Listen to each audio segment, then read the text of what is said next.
Hello friend, welcome to Bajirao Reddy institute. Today analysis के आज के अंक में हम 22 दिसंबर 2023 के प्रमुख समाचारों को देखते हैं। आज अगर हम समाचारों को देखें तो तीन प्रमुख समाचार हैं। पहला ये है कि लोकसभा द्वारा जो है मुख्य निर्वाचन आयुक्त और अन्य निर्वाचन आयुक्तों को नियुक्ति और उनके वेतन और सुविधा संबंधित जो नया विधेयक लाया गया है 2023, उसे लोकसभा द्वारा पारित कर दिया गया और लोकसभा द्वारा पारित करने के साथ ही इसे संसद द्वारा पारित हो गया, क्योंकि राज्यसभा पहले ही इसे पारित कर चुकी है। अब राष्ट्रपति के साइन करते ही ये विधेयक कानून बन जाएगा, अधिनियम बन जाएगा। ठीक है।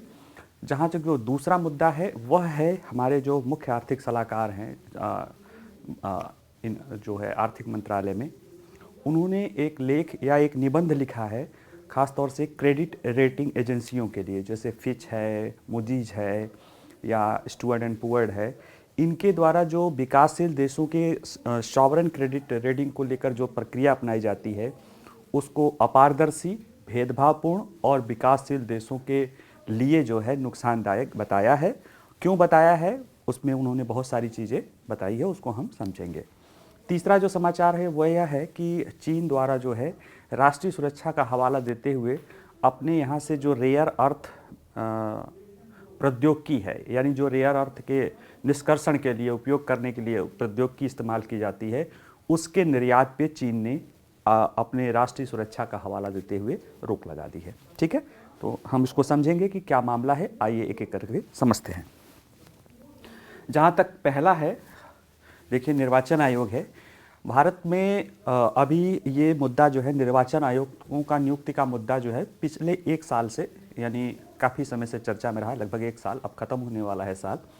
मार्च में सुप्रीम कोर्ट ने एक डिसीजन दिया था कि जब तक कि संसद कानून न बना ले तब तक निर्वाचन आयुक्त या अन्य निर्वाचन आयुक्त, मुख्य निर्वाचन आयुक्त या अन्य निर्वाचन आयुक्तों की नियुक्ति एक कमेटी करेगी, जिसमें भारत के प्रधानमंत्री उसके अध्यक्ष होंगे, लीडर ऑफ अपोजिशन यानी नेता प्रतिपक्ष, या नेता प्रतिपक्ष नहीं हो तो लोकसभा में जो सबसे बड़े विरोधी दल हो उसके नेता, और भारत के मुख्य न्यायाधीश उस समिति के जो है सदस्य होंगे।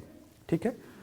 उसी व्यवस्था में, चूंकि उसमें कहा गया था कि ये जब तक संसद कानून न बना ले, ऐसे में सरकार ने संसद में एक विधेयक पेश किया और 91 का जो एक्ट पारित किया गया था चुनाव आयुक्त को लेकर, उसको रिपील करते हुए एक नया विधेयक लाया गया जो व्यापक तौर से जो संवैधानिक प्रावधान थे कि संसद कानून बना के नियुक्ति अन्य प्रक्रियाएं करेंगी, जो 91 के अधिनियम में छूट गया था, उसको बनाने का इसमें प्रयास किया गया है। ठीक है। कुछ लोग कह सकते हैं कि जैसे इसमें जो है जो समिति बनाई गई है, नई समिति जो संसद ने बनाई है, पास किया गया है विधेयक, उसमें मुख्य निर्वाचन आयुक्त नहीं है। इसको लेकर कुछ लोग आलोचना करते हैं, लेकिन आइए हम इसको समझते हैं कि ऐसा क्यों किया गया है, सरकार उसके लिए क्या तर्क देती है। ठीक है, आइए समझते हैं। जहाँ तक परिचय की बात है तो लोकसभा ने गुरुवार को 21 दिसंबर को मुख्य चुनाव आयुक्त और अन्य चुनाव आयुक्त नियुक्ति, सेवा की शर्तें और कार्यालय की अवधि विधेयक 2023 को पारित कर दिया है। अभी ये विधेयक ही है, क्योंकि अभी तक जहां तक नहीं है कि जब तक राष्ट्रपति इसे साइन न कर दे तब तक ये विधेयक रहेगा। राष्ट्रपति साइन कर देंगे तो ये अधिनियम हो जाएगा। यह विधेयक 12 दिसंबर को राज्यसभा द्वारा पहले ही पारित हो गया है। ऐसे में अब ये संसद द्वारा पारित मान लिया गया है और इसके बाद राष्ट्रपति के पास जाएगा।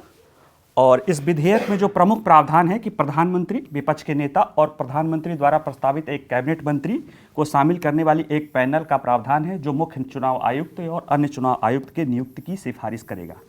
देखिए, जो संविधान के आर्टिकल 324 के तहत जो एक भारत के लिए एक निर्वाचन आयोग है, जिसका काम है कि भारत के संसद, राज्यों के विधानसभा, संसद के दोनों सदन, लोकसभा, राज्यसभा, राज्यों के विधानसभा, राज्य विधान परिषद जहाँ पे राज्य विधान परिषद हैं, राष्ट्रपति और उपराष्ट्रपति, इतने चुनावों के लिए जो है वो अखिल भारतीय लेवल पे जो है इन चुनावों का तैयारी करना, उनकी निगरानी करना, उनका अधीक्षण, सारा जिम्मेदारी जो है इसके लिए एक निर्वाचन आयोग की गठन भारत के संविधान के तहत किया गया है। और उस निर्वाचन आयोग में जो है 91 के बाद जो है 3 सदस्य है जो कि बहुमत के आधार पर फैसले लेते हैं। उनकी नियुक्ति और इस तरह की चीज़ों के लिए जो वेतन और नियुक्ति और सारे सेवा शर्तें आदि है, इसको लेके जो है संसद ने एक कानून बनाया था, लेकिन उसमें निर्वाचन आयुक्त और अन्य मुख्य निर्वाचन आयुक्त और अन्य निर्वाचन आयुक्तों का नियुक्ति का मामला जो है वो उस पर कानून नहीं बना था। तो संसद ने कहा था कि उसमें संविधान में था कि जब तक संसद कानून नहीं बनाती, मतलब संसद कानून बना के ये प्रक्रिया कर सकती है, लेकिन उसमें एक बात था कि ये निर्वाचन जो संसदीय प्रणाली के तहत है ये राष्ट्रपति द्वारा किया जाता है। और अभी ये राष्ट्रपति, जाहिर सी बात है, राष्ट्रपति अपने जो है किसी भी तरह के जो कार्य करते हैं तो वो अपने मंत्रिमंडल के सिफारिश पे करते हैं। तो वही चल रहा था, यानी एक तरह से कार्यपालिकी क्रिया है, चुनाव का नियुक्ति और इस तरह की कार्यपालिकी क्रिया है। लेकिन कुछ दिन पहले एक कोर्ट में, सुप्रीम कोर्ट में एक अर्जी दायर की जाती है और ये कहा जाता है कि सुप्रीम कोर्ट निर्देश दे सरकार को कानून बनाने का, संसद को, क्योंकि संवैधानिक व्यवस्था ये है कि संसद इसके लिए कानून बनाएगी। जब तक कानून नहीं बनाएगी तब तक राष्ट्रपति नियुक्ति करेंगे। तो इसको लेके जो है कोर्ट ने कहा कि हम संसद को निर्देश तो नहीं दे सकते हैं कानून बनाने के लिए, लेकिन अपने जो विशेषाधिकार उसको है आर्टिकल 143 के तहत उसका वो प्रयोग करते हुए, एक कंप्लीट जस्टिस का प्रयोग करते हुए, उसने एक गैप वाला जो पीरियड होता है कि जब तक संसद विधान न बना ले, उसने एक व्यवस्था बनाई थी। उस व्यवस्था के तहत उसमें कहा गया था कि राष्ट्रपति जो है एक समिति जिसमें प्रधानमंत्री, नेता प्रतिपक्ष या लोकसभा के सबसे बड़े विरोधी दल के नेता और भारत के चीफ जस्टिस की एक समिति होगी, उसके द्वारा जो सिफारिश की जाएगी उसके आधार पे भारत के राष्ट्रपति जो है मुख्य निर्वाचन आयुक्त या अन्य निर्वाचन आयुक्तों की नियुक्ति करेंगे। तो उसमें जो ये वर्ड था कि जब तक संसद विधान नहीं बना लेगी, इसको लेके सरकार ने अगस्त में ही जो है एक विधान लाया था और वो फिर कल जो है उसको लोकसभा द्वारा पारित होने के बाद वो विधान पास हो गया है। ठीक है, अब यहाँ पे एक मामला है कि जैसे कुछ लोग कहते हैं कि नए विधेयक की क्या ज़रूरत थी, है ना। तो नए विधेयक की ज़रूरत इसलिए आ गई क्योंकि जैसे कि पता है कि सुप्रीम कोर्ट ने कहा था कि जब तक संसद कानून न बना ले तब तक ये करना पड़ेगा। और जो 91 का जो संसद ने जो कानून बनाया था उसमें चुनाव आयुक्त की नियुक्ति या चुनाव आयुक्त मतलब मुख्य निर्वाचन आयुक्त या अन्य निर्वाचन आयुक्तों के नियुक्ति के लिए कोई प्रक्रिया निर्धारित नहीं की गई थी। ऐसे में एक ज़रूरत था कि संसद एक विधान इस तरह की चीज़ों के लिए बनाए। और जैसा कि केंद्रीय मंत्री कहते हैं अर्जुन राम मेघवाल कि हालांकि संसद ने 1991 में चुनाव आयोग से संबंधित एक कानून पारित किया था, लेकिन यह आधा अधूरा था क्योंकि यह नियुक्तियों के तंत्र से संबंधित नहीं था। और दूसरी बात कि यह विधेयक सुप्रीम कोर्ट के फैसले के खिलाफ होने के बजाय उसके निर्देशों के अनुरूप है। ऐसा क्यों किया?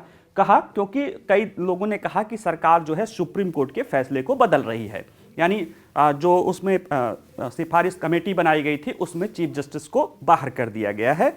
लेकिन जो भारत के कानून मंत्री हैं वो कह रहे हैं कि इसको जो है, जो हम कानून लाए हैं, ये कानून इसलिए लाए हैं क्योंकि उस नियम में ही कहा गया था कि जब तक संसद विधान नहीं बना लेती तो संसद सरकार को निर्देश था, इसलिए सरकार उसी निर्देश के, उसी फैसले के ही अनुरूप एक नया विधान लाई है। और उसमें जो वो कहीं ना कहीं सुप्रीम कोर्ट के अनुरूप ही है फैसले के। और जो जहाँ तक रही बात भारत के मुख्य न्यायाधीश को वहाँ से उस कमेटी से हटाने के लिए, तो इस पर भी वो कहते हैं कि इसके लिए जो है कहीं ना कहीं जो है हमने जो फैसला किया है वह है कि भारत के संविधान का ही एक अनुच्छेद है आर्टिकल 50। देखिए इसमें मंत्री जी कहते हैं भारत के मुख्य न्यायाधीश को चयन पैनल से हटाने के कदम को कह रहे हैं कि यह एक महत्वपूर्ण कार्यकारी कार्य है क्योंकि नियुक्ति कार्य जो है, चुनाव में नियुक्ति और चुनाव आयुक्तों का नियुक्ति और इस तरह का कार्य जो है वो एक कार्यकारी या एग्जीक्यूटिव एक्ट है। और हमारे संविधान के वास्तुकारों ने अनुच्छेद 50 में शक्तियों का पृथक्करण सिद्धांत, जो हमारे राज्य के नीति निर्देशक तत्व हैं, उसमें जो आर्टिकल 50 है वह शक्तियों के पृथक्करण सिद्धांत की बात करता है। और शक्तियों के पृथक्करण सिद्धांत क्या कहता है कि कार्यपालिका, विधायिका, न्यायपालिका अपने अपने डोमेन में एक दूसरे से स्वायत्त रह के कार्य करेंगे और एक दूसरे के कार्यों में हस्तक्षेप नहीं करेंगे। ऐसे में अब अगर एक कार्यकारी कार्य है, यानी चुनाव आयुक्त की नियुक्ति एक कार्यकारी कार्य है, उसके लिए राष्ट्रपति नियुक्त करते हैं। अगर उसके लिए सिफारिश में अगर जो है सुप्रीम कोर्ट के मुख्य न्यायाधीश रहेंगे तो कहीं ना कहीं कार्यपालिका के कार्यों में न्यायपालिका का एक तरह से क्या हो जाएगा, वो जो पृथक्करण है वह कहीं ना कहीं संभव नहीं होगा। इसीलिए इस तरह के मुद्दे को जो है इसको रखा गया है। दूसरा, जरा और लोग जो तर्क देते हैं कि ऐसा नहीं करना चाहिए क्योंकि देखिए ये समिति है, समिति प्रधानमंत्री की, जैसे अगर सोचिए कि प्रधानमंत्री की समिति, अपोजिशन, लीडर ऑफ अपोजिशन और मुख्य न्यायाधीश की समिति अगर कोई सिफारिश करती है, वो मामला नियुक्ति हो जाता है। वो कार्यकारी कार्य है और किसी भी कार्यकारी कार्य के न्यायिक समीक्षा हो सकती है। अब अगर कोई मामला जाता है कि ये नियुक्ति गलत हुई है, सिफारिश गलत हुई है, तो आप सोचिए कि उस कमेटी में जिसमें चीफ जस्टिस ऑफ इंडिया हैं, उनके निर्णय की भी जो है वहां पे क्या होगा, समीक्षा होने लगेगा। तो कहीं ना कहीं इस तरह की कॉम्प्लिकेशन आती है। इसीलिए हमारे संविधान में शक्ति पृथक्करण का सिद्धांत किया गया है कि न्यायपालिका चूंकि किसी भी कार्यों की समीक्षा कर सकती है, ऐसे में अगर वो उसी में इन्वॉल्व होगी तो देखा जाएगा कि उसके लिए समीक्षा करना संभव नहीं हो पाता है। ठीक है, तो इसलिए कह रहे हैं कि ये इसमें है। और सुप्रीम कोर्ट का आदेश ही था कि जब तक संसद विधान नहीं बना लेती है तब तक वो चीजें लागू होगी। अब संसद विधान बनाने के लिए विधेयक लाई है, ऐसे में वो कोई बहुत उसके अलग नहीं है। इस विधेयक के प्रमुख प्रावधान क्या हैं? सिंपल ही हैं। इनमें जो है मुख्य निर्वाचन आयुक्त की नियुक्ति, मुख्य निर्वाचन आयुक्त या निर्वाचन आयुक्त के नियुक्ति की शर्तें हैं, उनके वेतन, उनके हैसियत की बातें की गई है। इसमें जो प्रमुख प्रावधान है सिंपल है, बता देता हूं। एक इसका जो राष्ट्रपति करते ही हैं वो राष्ट्रपति ही करेंगे, लेकिन पहले मंत्रिमंडल के सिफारिश पर कर लेते थे। अब वो सिफारिश में प्रधानमंत्री, एक कैबिनेट मंत्री जो कि प्रधानमंत्री ही जिसको निर्देशित करेंगे, और एक विपक्ष का नेता या नेता प्रतिपक्ष। यानी नेता प्रतिपक्ष का जो थोड़ा सा बता दे कि वो होता है जो लोकसभा में या किसी सदन में 10% कम से कम मतदान पाने पर उसको ऑफिशियल स्थिति नेता प्रतिपक्ष कहा जाता, लीडर ऑफ अपोजिशन। लेकिन चूंकि 10% से कम है इस समय जो है कांग्रेस जो सबसे बड़ी विपक्षी दल है, ऐसे में उसके लीडर्स को लीडर ऑफ नेता प्रतिपक्ष ने करके सबसे बड़ी विपक्षी दल का नेता होने के बावजूद भी उनको उसमें रखने की प्रावधान की गई है। और इसके द्वारा जो है सिफारिश पे राष्ट्रपति ये नियुक्ति करेंगे।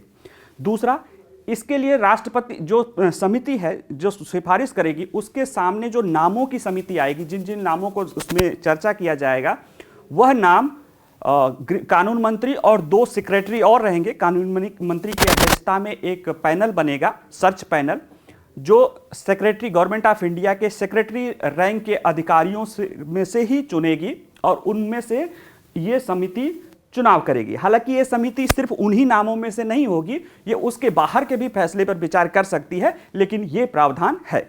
ये तो हुआ नियुक्ति का।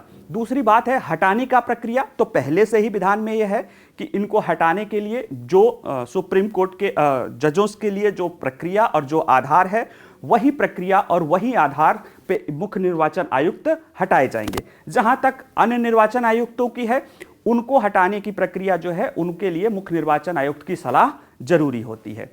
दूसरी बात, जहां तक वेतन, भत्ते और शर्तों की बात है, वह वही रहेगा जो भारत के सुप्रीम कोर्ट के जजेस की जो वेतन, भत्ते और सेवाएं हैं, वही एकदम बराबर रहेगा। एक और नई चीज जोड़ी गई है जो इसमें है, वो यह है कि अभी कुछ दिन पहले एक मामला आया था कि एक जज, मतलब जुडिशरी के, मतलब कोर्ट के, एक लोअर जुडिशरी के एक कोर्ट ने भारत के मुख्य निर्वाचन आयुक्त या चुनाव आयोग के जो निर्वाचन आयुक्त को व्यक्तिगत रूप से किसी चीज के लिए जो है वो नोटिस कर दिया था। और ये कहीं ना कहीं जो है इनके, चूंकि ये चीफ जस्टिस, ये जस्टिस सुप्रीम कोर्ट के बराबर है और कहीं ना कहीं निर्वाचन आयोग के कार्यों में ये उसको देखता है, तो सरकार ने इस कानून के तहत ये भी कर दिया है कि जब निर्वाचन आयोग अपना वही प्रशासनिक अपना जो निर्णय कार्य चुनाव कारणीय तहत कार्य कर रहा होगा, तो उसे किसी न्यायपालिका द्वारा समन इस तरह के भेजे नहीं जा सकते हैं। कहीं ना कहीं उसके पद को और संरक्षित करने की बात की गई है। तो ये सारी ये प्रावधान है। जो भारतीय निर्वाचन आयोग क्या है, तो ये एक संवैधानिक निकाय है जो आर्टिकल 324 के तहत भारत के संसद यानी लोकसभा, राज्यसभा, राज्य की विधायिका में विधानसभा, जहाँ पे विधान परिषद है, वहाँ पे राष्ट्रपति और उपराष्ट्रपति, इनके चुनाव के लिए उनकी चुनाव नियमावली तैयार करना, उनका देखरेख करना, चुनाव कब कराया जाता है, क्या कराया जाता है। जैसे देखिए अभी जम्मू कश्मीर वाला 370 का मामला था, तो कोर्ट ने सरकार को निर्देश नहीं दिया, कोर्ट ने किसे निर्देश दिया? इलेक्शन कमीशन को, election commission of India, Bharat के निर्वाचन आयोग को निर्देश दिया है कि जम्मू कश्मीर में 30 सितंबर 2024 तक चुनाव करा लो। यानी चुनाव कराने की जिम्मेदारी किसकी होती है? निर्वाचन आयोग की होती है। ठीक है, तो ये प्रावधान है 3 सदस्यीय समिति है और इसमें जो भी फैसले लिए जाते हैं बहुमत से लिए जाते हैं। और भारत में चुनाव में निर्वाचन करने के साथ साथ उसमें शुचिता बनाए रखने, चुनाव में मतदाताओं की भागीदारी बढ़ाने, यानी कहीं न कहीं जो प्रातिनिधिक लोकतंत्र है जो कि चुनाव के द्वारा भी होता है और लोकतंत्र का आधार है, उसको मजबूती देने के लिए चुनाव आयोग महत्वपूर्ण भूमिका अदा करता है। इसको ऐसे भी समझे कि आज ही के न्यूज़पेपर में एक ये था कि चुनाव आयोग ने विभिन्न राजनीतिक दलों से ये कहा है कि चुनाव में जो गूंगा, बहरा, लूला, लंगड़ा, अंधा, काना इस तरह की शब्दावली प्रयोग की जाती है, ये कहीं न कहीं हमारे यहाँ जो दिव्यांग लोग हैं उनकी भावनाओं के विपरीत है, उनके अमानवीय है उस तरह से उनके साथ प्रयोग करना। और जो आचार संहिता है उसमें कहा गया है कि इस तरह की चीज़ों को भी आचार संहिता के उल्लंघन मानने के बारे में बात चल रही है, जो कहीं न कहीं ये दिखाता है कि चुनाव आयोग चुनाव ही नहीं कराता है, कई सारे मानवीय पहलुओं को भी अपने राजनीतिक शुद्धिकरण के लेकर वह लगातार प्रयास करता रहता है। तो ये बताता है कि चुनाव आयोग कितने व्यापक पैमाने पर अपनी भूमिका निभाता है। ऐसे में उसकी स्वतंत्रता और उसकी निष्पक्षता बनाए रखने के लिए भारत का सुप्रीम कोर्ट भी उसके लिए जो है कहीं न कहीं आगे आया था। और उसी को ध्यान में रखकर भारत की संसद ने भी एक विधान बनाया है जिसमें एक संवैधानिक जो सीमाएं हैं शक्ति पृथक्करण का, उसको मेंटेन रखते हुए भी उनको पर्याप्त स्वायत्तता और स्वतंत्रता दी गई है ताकि स्वतंत्र और निष्पक्ष चुनाव कराने के अपने संवैधानिक दायित्वों को वो निर्वहन कर सके। ठीक है, चलिए अगला न्यूज़ देखते हैं। अगला न्यूज़ है, ये भारत के मुख्य आर्थिक सलाहकार हैं। इन्होंने एक निबंध लिखा है और निबंध में ये कहा है कि जैसे जो बहुत सारी रेटिंग एजेंसियां हैं, जैसे आपको मैं बार बार पढ़ाता रहा हूँ, S&P, स्टुअर्ट एंड पुअर ने ये कहा, मूडीज़ ने ये कहा, फिच ने ये कहा, तो आप लोगों को मैं बताता हूं कि मैं ये क्यों पढ़ाता हूं, क्योंकि इससे कहीं ना कहीं जो भारत में FDI आती है या किसी भी देश में जो FDI है या जो लोग भारत में या उसमें निवेश करने वाले लोग हैं, वो इन संस्थाओं पर ध्यानपूर्वक नज़र रखते हैं। और कई बार जैसे अभी मूडीज़ ने जो है चीन का जो सॉवरेन रेटिंग है उसको स्टेबल से अनस्टेबल कर दिया है। ऐसे में चीन में भगदड़ मच गई है कि वहाँ से निवेश क्राउड आउट हो रहा है और चीन की सरकार ने बहुत सारा विरोध किया है। ये तो चलो इनकी इंपॉर्टेंस हो गई, लेकिन जो ये क्रेडिट रेटिंग एजेंसी हैं इनको लेकर, इनके कार्य प्रणाली को लेकर भी कई सारे आरोप लगते रहे हैं। खासतौर से भारत इसको लेके बहुत ज़्यादा, भारत की सरकार इसको जो खासतौर से आर्थिक सलाहकार रहते हैं वो कई बार इसकी आलोचना कर चुके हैं। पहली बार जो है आर्थिक सलाहकार ने एक निबंध लिख के व्यवस्थित तरीके से इसको हाईलाइट किया है कि कैसे ये क्रेडिट एजेंसी जो है वो धारणागत आधारित चीज़ों को मानते हुए, यानी परसेप्शन आधारित चीज़ों को अपनाकर विकासशील देशों में जो माइक्रो इकोनॉमिक्स लेवल में बेहतरी होती है उसको ध्यान नहीं देती हैं, और जिसका खामियाजा कहीं न कहीं महंगे ऋण के रूप में विकासशील देशों को उठाना पड़ता है, जो कहीं न कहीं उनके विकास आवश्यकताओं और उसकी जो कह सकते हैं ज़रूरतों को उसको हैम्पर करता है। चलिए आइए हम इसको समझने की कोशिश करते हैं। मुद्दा क्या है? मुद्दा यही है कि भारत के मुख्य आर्थिक सलाहकार हैं, इन्होंने गुरुवार 21 को एक निबंध लिखा है। निबंध का नाम नीचे होगा, आपके PDF जो आपको मिलेगा उसमें फिच, मूडीज़ और स्टैंडर्ड एंड पुअर सहित दुनिया की शीर्ष संप्रभु क्रेडिट एजेंसियों द्वारा अपनाई गई अपारदर्शी पद्धतियों जो कि संप्रभु रेटिंग प्रदान करते समय देशों की भुगतान करने की इच्छा को पकड़ने के लिए गुणात्मक चर पर निर्भर करती है को लेकर प्रश्न चिन्ह खड़ा किया है। इससे भारत जैसे विकासशील देशों की उधार लेने की लागत बढ़ जा रही है। इसमें यह कह रहे हैं कि जो ये क्रेडिट रेटिंग एजेंसी हैं, ये भारत जैसे विकासशील देश हैं, जब इनको रेटिंग तय करते हैं तो ये ध्यान नहीं देते हैं कि उन देशों द्वारा उधार देने की क्षमता या उनकी चुकाने की इच्छा क्या है। उसके जगह वो कई अन्य क्वालिटेटिव, जिसमें राजनीतिक पहलू मेन है, खासतौर से जो विश्व बैंक का ग्लोबल गवर्नेंस इंडेक्स है उस पर ज़्यादा आधारित रहती हैं। और वो जो ग्लोबल गवर्नेंस इंडेक्स विश्व बैंक द्वारा बनाया जा रहा है वो भी कहीं ना कहीं थोड़े से लोगों के, थोड़े से विशेषज्ञों के धारणा पर आधारित होता है, जिसके कारण अच्छे बेहतर प्रदर्शन करने के बावजूद भी इन जो एजेंसियों द्वारा विकासशील देशों के रेटिंग में बहुत बेहतर सुधार नहीं देखा जाता है। जैसे कि इस रिपोर्ट में ही कहा गया है कि बहुत बार ऐसा होता है कि विकासशील देश बहुत बेहतर प्रदर्शन करते हैं, लेकिन उसी पुराने धारणा को मानने के कारण यह विकासशील देशों की रेटिंग बढ़ाने को लेकर थोड़ा सा कम इच्छुक रहती हैं, जबकि कई सारे विकसित देश तथाकथित अच्छे रेटिंग आधारित देशों की माइक्रो इकोनॉमिक स्थिति बहुत खराब हो जाती है, इसके बावजूद भी उसकी रेटिंग घटाने में ये संकोच करते हैं। यानी कहीं ना कहीं इनके अंदर जो ये विकासशील देशों के प्रति जो है धारणात्मक स्तर पे जो है बायसनेस दिखाई देता है। और इसके कारण विकासशील देशों में को जो अपने लिए जो उनको निवेश चाहिए, जो उनके अंदर निवेश आता है या जो उन्हें ऋण चाहता है, वो महंगे दरों पर मिलता है, जिसके कारण उनको जरूरत से मतलब अधिक, आप सोचिए जिनको ज़्यादा ज़रूरत है उनको ज़्यादा दर पे जो है ऋण मिलता है या निवेश आदि में समस्या आती है।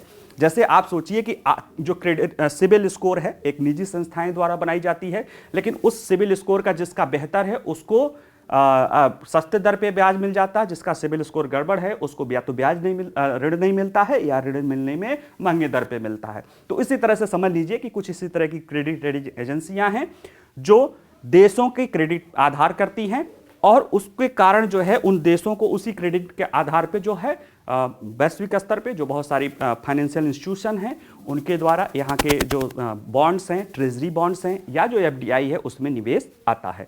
जैसे कि इसी में इन्होंने बताया कि अगर यूएनडीपी के आधार पे, यूनाइटेड नेशनल डेवलपमेंट प्रोग्राम के आधार पे अगर माना जाए और उसके आधार पे रेटिंग अपना सुधार कर लें ये एजेंसियां, तो अकेले अफ्रीकी जो देश हैं उनको लगभग 74.9 अरब डॉलर कम चुकाना पड़ेगा, जो कि वो ज़्यादा 74.9 अरब डॉलर ज़्यादा वो ब्याज के रूप में दे रहे हैं। तो देखिए अफ्रीकी देश ज़्यादातर उसमें गरीब देश हैं, लेकिन इन्हीं क्रेडिट एजेंसियों के बायसनेस के कारण उनको चुकाना पड़ रहा है। और यही स्थिति भारत के संदर्भ में भी है। जैसे इन्होंने बताया कि भारत के संदर्भ में देखिए संप्रभु रेटिंग सुधार की आवश्यकता। जैसे एक चीज़ इन्होंने बताई कि देखिए पिछले 15 वर्षों से यानी वर्ष 2008 से भारत की रेटिंग BBB- है, ये जो है स्थिर रही है।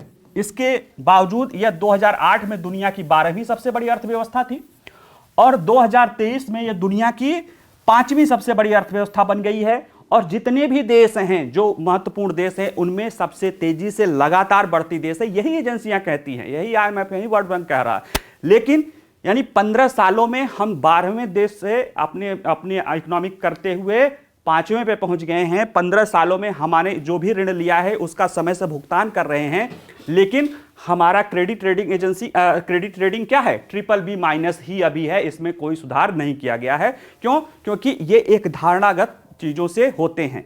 ये जब अपना ये रेटिंग करते हैं तो ये कुछ ये माइक्रो इकोनॉमिक्स और इस तरह के पहलू को ध्यान नहीं, अगर देते रहते तो क्या ये सुधार नहीं होता, लेकिन नहीं देते हैं। ये देते क्या हैं, ये धारणा क्वालिटेटिव का बात करते हैं कि क्वालिटेटिव विकासशील देशों को लेकर क्वालिटेटिव की बात करते हैं, सरकार की गुणवत्ता, और उसमें भी पॉलिटिकल, और जो वो उसके लिए किस पर आधारित रहते हैं, विश्व बैंक की आधारित जो ग्लोबल जो है गवर्नेंस इंडेक्स है उस पे, वर्ल्ड गवर्नेंस इंडेक्स, उस पे आधारित रहते हैं। और उसकी जो सबसे बड़ी कमी है कि वो बहुत सारे थोड़े से लोगों के द्वारा, जो कुछ मुट्ठी भर विशेषज्ञ होते हैं, उनके परसेप्शन पर आधारित होता है। वो कुछ यूरोपीय देश है, कुछ अमेरिका के कुछ विशेषज्ञ होते हैं, उनके परसेप्शन पे आधारित वो होता है। ऐसे बहुत सारी, ये सिर्फ इसी क्रेडिट रेटिंग एजेंसी की नहीं, बहुत सारे इंडिकेशन है जो कहीं ना कहीं विकासशील या ग्लोबल साउथ को लेके नकारात्मक हैं। और अभी जो हमारे, अब इस पे भारत ने, जो हमारे विदेश मंत्री की जिम्मेदारी सौंप दी गई है कि अब इसी जो बायसनेस है रेटिंग एजेंसियों की वैश्विक साउथ को लेके, उस पे प्रहार करने के लिए एक तरह से ये बातें कही जा रही हैं कि उसमें सुधार करने की आवश्यकता है। अब प्रश्न है कि जैसे अब देखिए कि किस पे निर्भर है कि विश्व बैंक के विश्वव्यापी शासन संकेतक वर्ल्ड ग्लोबल इंडेक्स पे होता है, उसमें जो चीजें आधारित होती हैं उसमें देखिए कि ये गुणवत्ता एक विकासशील अर्थव्यवस्था की क्रेडिट रेटिंग में सबसे महत्वपूर्ण निर्धारक के रूप में उभरती है। कौन सी विश्व की, आप जैसे इसमें जो होता है उसमें शासन संकेतक, यानी देश के प्रशासन और संस्थागत गुणवत्ता का अनुमान, देश में प्रशासन कैसा है, संस्थागत गुणवत्ता कैसा है, इसके आधार पर देश की ऋण उसकी क्षमता निर्धारित की जाती है, जबकि माइक्रो इकोनॉमिक्स चीजें नहीं। अच्छा, ये भी आप अनुमान लगाओ, लेकिन ये अनुमान लगाया किसके आधार पर जाता है, ये लगाया जाता है एक छोटे से समूह से प्राप्त होता है, जो कुछ लोग विशेषज्ञों का एक छोटा समूह है जो कुछ परसेप्शन बनाते हैं, उसी परसेप्शन के आधार पे ये रैंकिंग तैयार की जाती है। और इसी रैंकिंग पर आधार पे ज्यादातर जो रेटिंग एजेंसियां जो विकासशील देशों की credit rating, sovereign credit rating तय करती हैं। ठीक है, अब ये प्रश्न है कि जब ये सारी चीजें हो ही रही है तो इनको छोड़ दिया जाए, जरूरत क्या है? नहीं, जरूरत है, उसको हमें समझना पड़ेगा कि सॉवरेन क्रेडिट रेटिंग क्या होती है। देखिए, सॉवरेन क्रेडिट रेटिंग होती है, सॉवरेन माने देश या संप्रभु यानी सरकार। तो जो सरकार होती है वह उसको अपने लिए किसी बाहर से कोई निवेश चाहिए होता है या कोई अपने बॉन्ड जारी करना होता है, ऋण लेना होता है अंतर्राष्ट्रीय उससे, ऐसे में उसका जो रेटिंग होता है, रेटिंग क्या होता है कि उसके द्वारा ऋण चुकाया जा सकता है और उस देश की स्थिति फाइनेंशियल कैसी है, इसको लेकर सभी देश अपनी जो वैश्विक कुछ महत्वपूर्ण रेटिंग एजेंसियां हैं जैसे फिच है, मूडीज है, S&P है, स्टुअर्ट एंड पुअर, इनके द्वारा वो अपनी रेटिंग कराती हैं। और इनके रेटिंग के द्वारा जो है उनकी जो ऋण है, जैसे अगर रेटिंग बढ़िया है तो ऋण उनको आसानी से, क्योंकि ज़्यादातर ऋण सरकार से भी आते हैं और निजी क्षेत्र या जो वहाँ पे कई सारे जो है फाइनेंशियल इंस्टीट्यूशन होते हैं जैसे बैंक है, बीमा सेक्टर है, ये सब जो है निवेश तभी करती हैं जब वो देखती हैं कि उनके लिए रेटिंग एजेंसियाँ बेहतर है। ठीक है, तो ऐसे में ये महत्वपूर्ण है क्योंकि इन अच्छे रेटिंग से जो है विकासशील देशों को ऋण अच्छे से मिल सकते हैं, और सिर्फ ऋण ही नहीं अच्छे से मिल सकते हैं, जो हमारे यहाँ प्रत्यक्ष विदेशी निवेश आता है यानी जो दीर्घकालीन पूंजी आता है, इन्वेस्टमेंट, वो भी बेहतर रूप से मिल सकता है। इसीलिए भारत सहित ज्यादातर विकसित देश, जो विकासशील देश, इन रेटिंग एजेंसियों से अपने यहाँ रेटिंग कराते हैं। हालांकि जैसा कि इस ऐसे में ही कहा गया है कि जैसे कि रेटिंग एजेंसियों के लिए जरूरी है कि कोई अगर संप्रभु देश है यानी कोई देश है, अगर वो अपनी रेटिंग करा रहा है तो रेटिंग एजेंसियों के साथ अपने सारे जो व्यवस्था है उसको पारदर्शी बनाए ताकि उसकी रेटिंग सही से हो सके, ताकि दुनिया के जो निवेशक हैं उनका इंटरेस्ट सुरक्षित रह सके। ऐसे में जो रेटिंग एजेंसियां हैं उनको भी अपनी रेटिंग तैयार करने में जो विकासशील देश हैं उनको लेकर जो वो अपने लिए जो संकेतक या इंडिकेटर्स बनाते हैं उसको भी पारदर्शिता होनी चाहिए। उसमें भी माइक्रो इकोनॉमिक्स पहलू और ऋण चुकाने की क्षमता कि पिछले सालों से वो कितने उसके ऋण चुकाने में कभी क्या अफवाह हुआ है, कोई दिक्कत हुई है, उसके इकोनॉमिक कंडीशन, ये सारे पहलू भी उसमें शामिल होने चाहिए ताकि रेटिंग बेहतर हो सके विकासशील देशों का। और जो विकासशील देशों को चूंकि अपने विकास के लिए उनको जो फंड जरूरत है वो सस्ते दर पे मिल सके, जिससे उनकी ऋण की लागत घट सके। ठीक है, चलिए आगे देखते हैं अगला प्रश्न। चीन द्वारा राष्ट्रीय सुरक्षा का हवाला देते हुए अपने यहां से रेयर अर्थ के प्रसंस्करण की प्रौद्योगिकी पर रोक लगा दी गई है। देखिए, इसको राष्ट्रीय सुरक्षा का तो हवाला दिया गया है, लेकिन कहीं ना कहीं ये जियो पॉलिटिक्स या जियो इकोनॉमिक्स आप कह सकते हो, जियो स्ट्रेटजी और जियो इकोनॉमिक का ही एक रूप है। क्योंकि जैसे विकसित देश, पश्चिम के देश चीन प्लस का विकल्प और चीन को सप्लाई चेन से अलग एक नई व्यवस्था बना रहे हैं, खासतौर से क्रिटिकल मिनरल्स को लेके या जो संवेदनशील जो तत्व को लेकर, ताकि उनकी अर्थव्यवस्था जो कोरोना काल के बाद चीन के यहाँ जो मंदी आई थी उसके कारण जो जिस तरह से दुष्प्रभावित हुई थी, खासतौर से माइक्रोचिप कंडक्टर को लेके, उस तरह की समस्या से बचे सके। उसी के काउंटर के रूप में चीन भी सुरक्षा का हवाला देकर अपने यहाँ से इस प्रौद्योगिकी को निष्कर्षण प्रौद्योगिकी पर निर्यात पर रोक लगा रखा है। क्यों? क्योंकि इस तरह की प्रौद्योगिकी, रेयर अर्थ की जो प्रौद्योगिकी है उसमें भी जो भारी रेयर अर्थ है उसके निष्कर्षण पे उसको 99.9% उसकी बादशाहत हासिल है और वो नहीं चाहता है कि ये जाए। और जबकि वो जो रेयर अर्थ है जो 99 यानी जो भारी रेयर अर्थ है वो ईवीज के लिए जो मोटर्स बनती हैं या जो भी और इलेक्ट्रिकल जो जनरेटर और इस तरह के इलेक्ट्रिकल सामान बनते हैं उनमें महत्वपूर्ण कंपोनेंट है, क्योंकि वही हैवी रेयर अर्थ मेटल से ही चुंबक बनाने आदि का काम, जो इलेक्ट्रिक मोटर और इस तरह के चुंबक बनाने का काम हो रहा है। यानी आने वाले समय में जो ग्रीन टेक्नोलॉजी के लिए जो महत्वपूर्ण उपकरण है उसके लिए जो चीज़ें हैं उस पर चीन की बादशाहत है और चीन उसके लिए लेकर प्रौद्योगिकी को देना नहीं चाहता। आइए समझते हैं चर्चा में क्यों है, मामला क्या है। देखिए, रेयर अर्थ दुनिया का शीर्ष संस्करण और उत्पादक चीन, ये ओवरऑल जो रेयर अर्थ है, अभी बताएंगे रेयर अर्थ क्या है, अभी रेयर अर्थ समझ लीजिएगा। उसके ओवरऑल जितना भी दुनिया में रेयर अर्थ निकाला जाता है, प्रसंस्करण किया जाता है, उसके 90% के लिए चीन उत्तरदायी है। अभी कहेंगे सर अभी तो 99.9 कह रहे थे, बताऊंगा। रेयर अर्थ के 90% के लिए चीन उत्तरदायी है। और अब कोई देश 90% किसी चीज़ का उत्पादन कर रहा हो तो जाहिर सी बात है दुनिया के ज़्यादातर देश उसी पर निर्भर करेंगे। लेकिन चीन पर ये अत्यधिक निर्भर था और ख़ासतौर से कोरोना के बाद जो लॉकडाउन का संकट आया था उसको लेकर जो है चीन पर निर्भरता कम करने के लिए पश्चिम देश, यूरोपीय देश चीन से बाहर जाने के बारे में सोचने लगे थे। ऐसे में चीन को अपना हित दुष्प्रभावित लगा और सिर्फ रेयर अर्थ के उत्पादन ही नहीं, उसके निष्कर्षण की प्रौद्योगिकी और उसमें से भी खासतौर से भारी रेयर अर्थ को लेकर चीन की बादशाहत है। ऐसे में चीन ने अपने यहाँ से जो प्रौद्योगिकी है उसके निर्यात पर जो है महत्वपूर्ण सामग्रियों को निकालने वाला करने की जो प्रौद्योगिकी है इसके निर्यात पर प्रतिबंध लगा दिया और इससे कई रणनीतिक धातुओं पर अपने प्रभुत्व की रक्षा के लिए देश का नवीनतम कदम माना है। और यह तब हो रहा है जब पश्चिमी देश अपने स्वयं के रेयर अर्थ प्रसंस्करण कार्यों को शुरू करने की कोशिश कर रहे हैं और उसके लिए वहां से प्रौद्योगिकी मंगा रहे थे। चीन कहा हम हथियार ही नहीं देंगे। ठीक है, इस प्रतिबंध का ईवी मोटर्स, चिकित्सा उपकरणों और हथियारों के उपयोग की जाने वाली रेयर अर्थ पर सबसे बड़ा प्रभाव पड़ने की उम्मीद है, जिसके रिफाइनिंग में चीन का एकाधिकार है। चीन मामला क्या है, देखिए चीन इसको लेकर पिछले साल ही दिसंबर में ही वो अपने लोगों से पूछा था। हालांकि पूछना उछना तो सब हवा है, वहां तो कम्युनिस्ट पार्टी ही सरकार है, कम्युनिस्ट पार्टी ही देश है। वो ऐसा इसलिए कर रहा है क्योंकि इसके जरिए वो अपना जो रेयर अर्थ का जो बादशाहत है उसको बनाए रखना चाहता है और उसके लिए जो चूंकि उस क्षेत्र में दुनिया ने ध्यान नहीं दिया, चीन उधर देता गया, उसके पास वो प्रौद्योगिकी भी आ गई है और दुनिया तैयार माल को देख रही थी। खाना बनाने की प्रौद्योगिकी पर क्यों जाए, खाना मिल ही रहा था। लेकिन अब चूंकि उसको दिक्कत आया तो वो अलग हटने की कोशिश कर रहा था सप्लाई चेन से चीन से, लेकिन चीन ने अपनी राष्ट्रीय सुरक्षा का हवाला देते हुए उस पर रोक लगा दी। जैसे भारत ने राष्ट्रीय सुरक्षा का हवाला देते हुए निर्यात को प्रबंधित किया है किसके, इलेक्ट्रॉनिक्स गुड्स को, तो वैसे ही सभी देश अपनी राष्ट्रीय सुरक्षा और इस तरह की चीज़ें करते हैं, उसको करके इसने जो है रोक लगा दी है।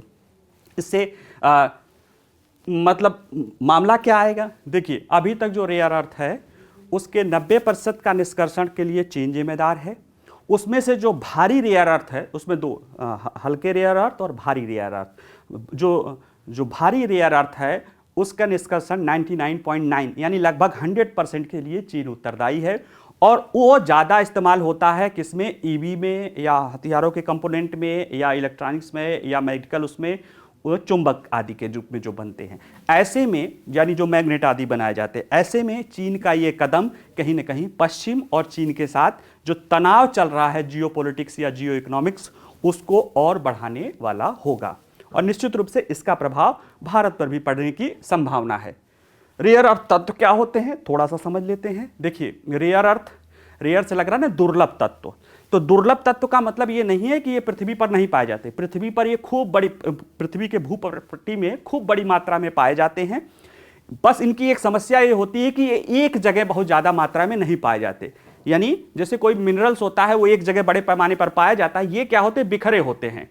पाए तो खूब जाते हैं लेकिन खूब बिखरे हुए, है ना। जैसे आप क्या है कि थोड़ा सा जो है सोना ले जाइए और बालू में खूब दूर तक, या छोड़ो हेलीकॉप्टर से पूरे दुनिया में फैला दो, तो ज़्यादा फैले रहते हैं, पाए खूब जाते हैं, लेकिन ज़्यादा फैले होने के कारण इनका निष्कर्षण करना वाइबल नहीं हो जाता है, यानी तो उसके लेकर इसको दुर्लभ पृथ्वी तत्व कहते हैं।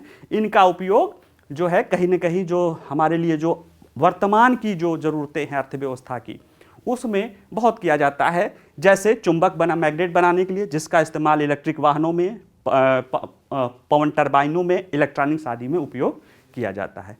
निश्चित रूप से चीन के इसका कुछ प्रतिक्रिया भी आएगी और भी बहुत सारा चीज़ होगा, जैसे जैसे आएगी उसको हम देखेंगे। ठीक है, चलिए, नमस्कार।